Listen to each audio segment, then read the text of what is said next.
And good day, everyone, and welcome to tip number two. I'm back.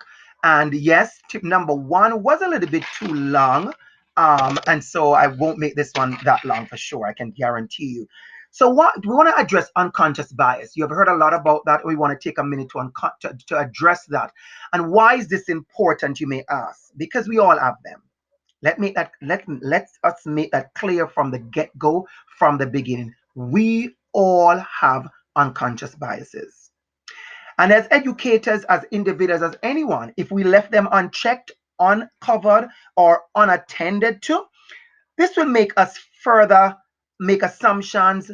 We'll strengthen stereotypes and negative images and approach students with deficit thinking, which in turn will often impact on already marginalized group of students in our classrooms, in our schools, in our programs, and in all our decision making. So it's important that we take the time out to really understand what our unconscious biases and how we can uncover them and dismantle them, and and be better at growing as we said, as culturally competent educators. That is our aim for these tips, that we all together will in grow to become more culturally competent and proficient educators.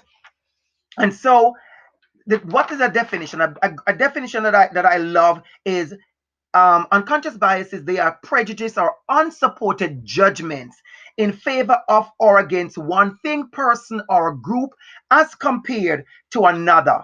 And it's usually considered unfair. Many researchers suggest that unconscious bias occurs automatically as the brain makes quick judgments based on a past experience and background. And as a result of unconscious bias, certain people benefit, sorry, and others are penalized. And I wanted to illuminate two words there, and the word benefit and the word penalize. And when you think about it, who benefits? I had a workshop the other day, and I said to persons, who benefits when an interview panel is made up of eight middle class white women and they're interviewing for a job a tall black Caribbean man with a beautiful Jamaican accent? Who benefits? Huh? Who benefits? So we have to think about that. And who is penalized? Who is penalized in our schools when we have made do rags and locks and bandana and head wraps a part of the things we disallow in our dress policy? Who is penalized? So I want you to think bigger. I want you to think wider. I want you to think about that as we think about the impact of unconscious bias. And this is a slide I use in my workshop when I ask us to have a discussion with each other. But today you can have that discussion with yourself. How do these unconscious biases show up in our school culture and climate? Who is on the wall? What does our school look like? What is our classroom practices? How do these biases show up in our classrooms and our lessons? It is something I want you to think about. It's very important, because why is this conversation important to us? Because we perceive students, we perceive the school we are going to, we perceive the area in which the school is located, we perceive where the students are from and their background, and then we decide, and then we act. And as teachers, we want to make sure that our actions are inclusive, our actions are do not further marginalize our students and make our students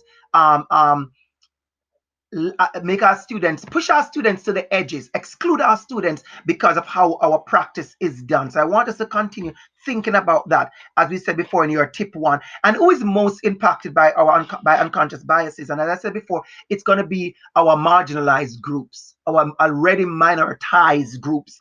And think about that as we think about the work that we're doing, and how to unpack unconscious bias. It is there. We all have them, and it's important. But I was excited to get to this slide to let you know that this is why we want to take on this tip, for you to realize that over the course of this year and the next 2 years, and whatever time you are working on yourself as an educator, and many teachers, I do this workshop for schools. So this is not a workshop just for TC. I do this for schools, and I talk to people in rooms that I've been teaching for 20 years, 15 years, and they say to me, Dr. Campbell, Dr. ABC, Thank you for this. I can see where, my unconscious bias have indeed impacted my practice and my pedagogy and my programs and how I group students and specialize and who gets what and who benefits and who is marginalized, who is pushed out, who is excluded, who is even erased. And sometimes it takes very honest conversations to really get to those places. But here's where I have the good news today. The good news I want to share is that unconscious bias can be changed. It can be broken down. It can be eliminated. We can work at it. And I like the word malleable. And when I looked at the word malleable, it says shapeable, moldable, adaptable, governable, influenceable. We can change. We can work on it. I've always said in my workshops, I'll share many of the unconscious bias that I had, and I've learned how to break those down. I remember as a young teacher, I was wired to think most parents who do not come to PTA meetings or one-on-one conferences, these are the neglectful parents. These are the parents who didn't care about education. And most times it was the marginalized parents, the ones who couldn't afford to take off an entire evening to come because they had 2 and 3 jobs. But my unconscious bias ran to the place of marginalized students, marginalized parents, and lack of care. And, we know what we do. We know how we make assumptions and we know how we act on those assumptions in our schools, right? And we have to be very careful. Very careful. I'm sure you look around and you see the news happening where people are doing so many things. And of course, people do it consciously also. Just let us make clear. People do this consciously, but I want to take the time out to really address unconscious bias. And in wrapping up, how do we deal with them? These are just maybe 5 or 6 of my main ones that I've used all the time. And it's awareness and education. And today what you're doing through this tip is give you that awareness that yes, we have unconscious bias. Yes, you have unconscious bias. And that unconscious bias will affect and impact how you teach, how you plan, how you operate, how you see your students. And it is important for us to be aware and educate ourselves. And note my choice of word, educate ourselves on this. So that's very, very important. And I want to leave it to you. Ask questions, develop safe and brave spaces to discuss unconscious bias. And one of those safe and brave spaces is some of the courses you do in OISE, but also in your staff room, staff meetings, wherever you are, wherever you meet in groups, you're at school having lunch with 2 or 3 other TCs. Talk about it, discuss it. Talk with your AT about it. Talk to faculty members about it. Talk to your family about it. And challenge the assumptions. Challenge the traditional assumptions we make about Black students and gay students and that student in a wheelchair and the student who's hard of hearing and the student who comes from that neighborhood and the student who live in that building. Because we do it. I've heard it. I've been in school for years. I've seen it. Those children from that apartment complex. So let's engage in self-reflection to uncover. And I'm coming back to self-reflection because it is a winning ingredient. If you ask me what has been my winning ingredient, it will be self-reflection. I could tell you the things that I had unconscious bias about and how I've broken those down and how I've addressed them and how I'm working to unlearn and unwire.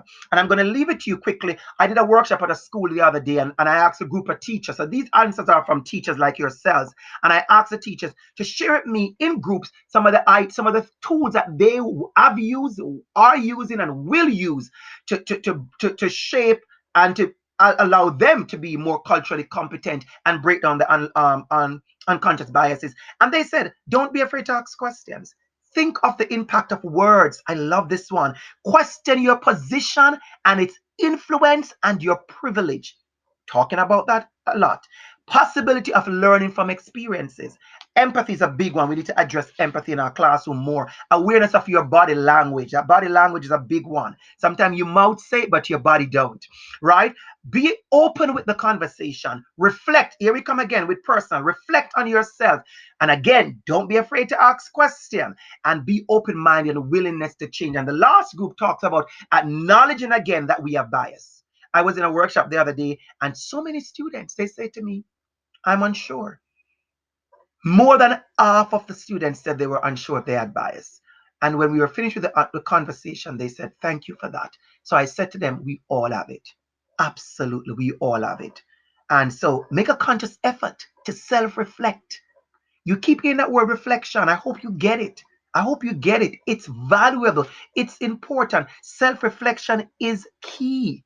Develop a growth mindset, a growth mindset, and check in with the students to hear their thoughts. You are educators, we are educators. We have to come to a place where we are good enough, bold enough, brave enough, strong enough, equipped enough, governable enough, adaptable enough that we can break down these unconscious biases and we can be better. And like I said to you the last time, I'm going to say to you again, go out there, teachers, and be a part of the magic. Don't be a part of the mess. You listen to the news, you hear the mess happening in schools. And sometimes we go shocked, like, what? That happened in a school? Of course it did. Of course it did. And it did by teachers who are qualified and certified like yourself.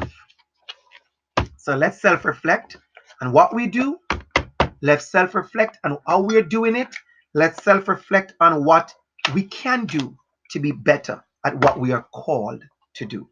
Have yourself a wonderful day. Continue to inspire, continue to motivate, continue to be magic.